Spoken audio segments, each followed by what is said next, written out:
Greetings, my fellow YouTubers. I'm Doyle, aka the Big D of Big D's Entertainment Rankings and Reviews. Back with another Saturday Morning TVLog. Now, while I was only going to do one show today, but I decided to make it a threefer, since two of these shows I'm going to mention are going to be turning 50 next month. So I'm going to go ahead and start by reviewing the one and only original Wacky Races from 1968. Originally produced by Hanna-Barbera and premiering on CBS. This show was an absolute fun-filled, sport-type adventure series with lots of comedy. Now, I gotta say, I did see some of the episodes, along with one short shown per a mixed bag of cartoon shows. And then soon later when I finally got Cartoon Network on satellite, I actually got to see the show in its entirety, with two short episodes. Now, again, I absolutely love this show. The Wacky Races is definitely one of my favorite Hanna-Barbera shows of the 60s, alongside Scooby-Doo, Where Are You?, which I'll be reviewing that next month, because I'm going to, you heard me correctly, I'm going to be doing that. And other shows that came before this, like Space Ghost and the Herculoids, or their other action-packed shows, but they had lots of other fun-filled shows, too. Like McGill Gorilla and Peter Thomas, Adam and Secret Squirrel, all of them. But anyway, the Wacky Races, we have the most, zaniest, funniest group of daffy drivers to whirl their wheels in this series. Anyway, I know all the cars and racers. We have Peter Perfect in his car, the Turbo Terrific. Rufus Roughcut, Lumberjack, and his beaver companion, Sawtooth, in the Buzzwagon. Then there's the Army Surplus Special, driven by Sergeant Blast and Private Meekley. Let's see. Sorry, it's been some time since I last watched the show, but I love it. Then there's little mobster dudes called the Anthill Mob in their bulletproof bomb, they call it. Then there's zany inventor Pat Penning in his wacky converter car. Next is the southern talking sweet gal Penelope Pitstop in her car, the Compact Pussycat. Then there's the Boulder Mobile, driven by the hairy Slag Brother, which kind of resemble were kind of precursors to Captain Caveman, the Slag Brothers, Rock and Gravel. Then there's Big and Little Gruesome, the Gruesome Twosome in their car, the Creepy Coupe. Then there's the Red Max in his airplane-type vehicle called the Crimson Hay Baler. Then there's Luke and a hillbilly and his furry friend Blubber Bear in the Arkansas Chugabug. Then, of course, there's gotta be a villain. That's the sinister Dick Dastardly and his snickering hound Muttley. And the Mean Machine, the double zero, whatever the heck you would call it.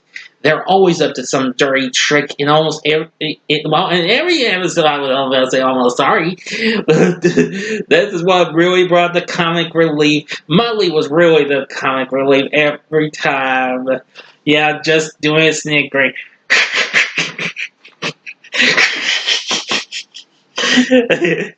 Yeah, but Dastardly always bonks in on the head. Yeah, it's like, although that's what he actually says in the following years, Dastardly and Muttley in their flying machines, which came on the same network, of course, the following year. Now, in that show, which I'm going to be talking about, Dastardly and Muttley are now kind of like World War I pilots, sort of.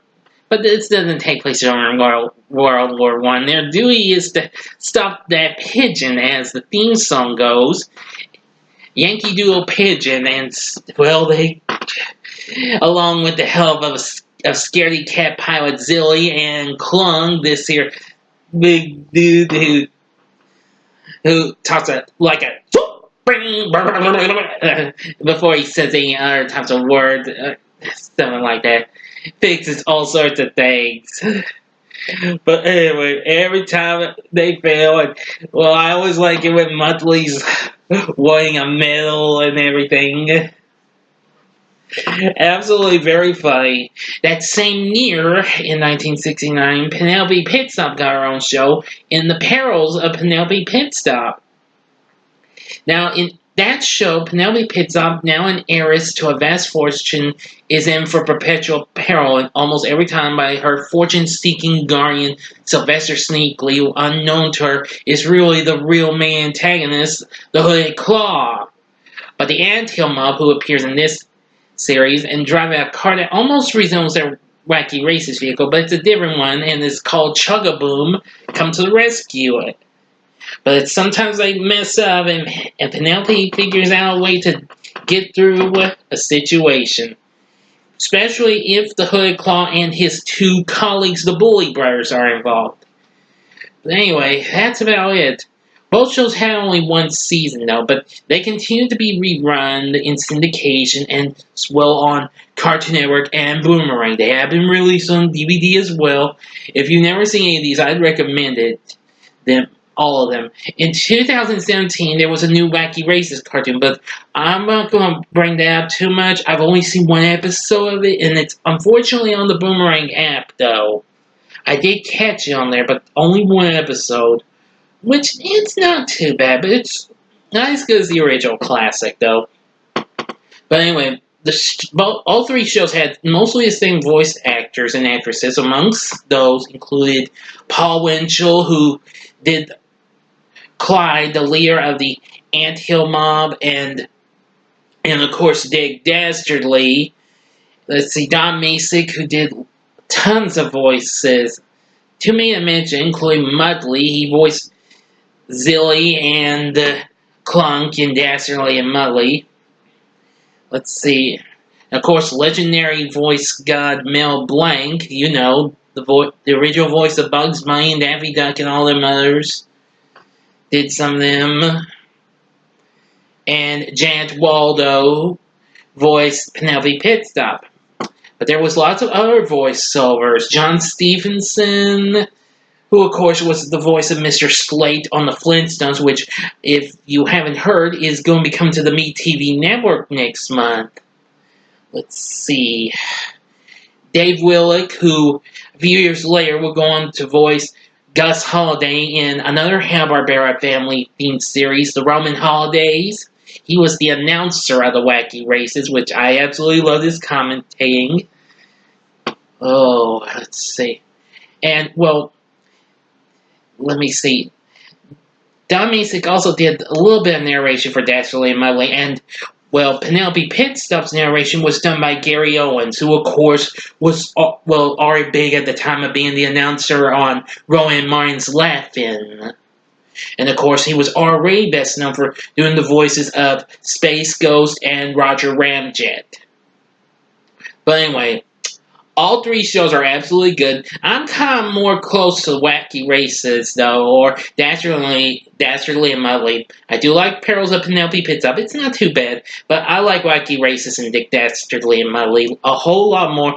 Dastardly and Muttley is also absolutely funny. Oh yeah, one more thing I forgot to mention about the Dastardly and Muttley show. Mostly in between or after the two shorts, there's a little comic segment called Wingdings, and then it's followed by Magnificent Muttley, a short where Dick's upset with Muttley daydreaming on a job. But he dreams that he's something very popular or big. You'll know when you see it, if you ever saw the show.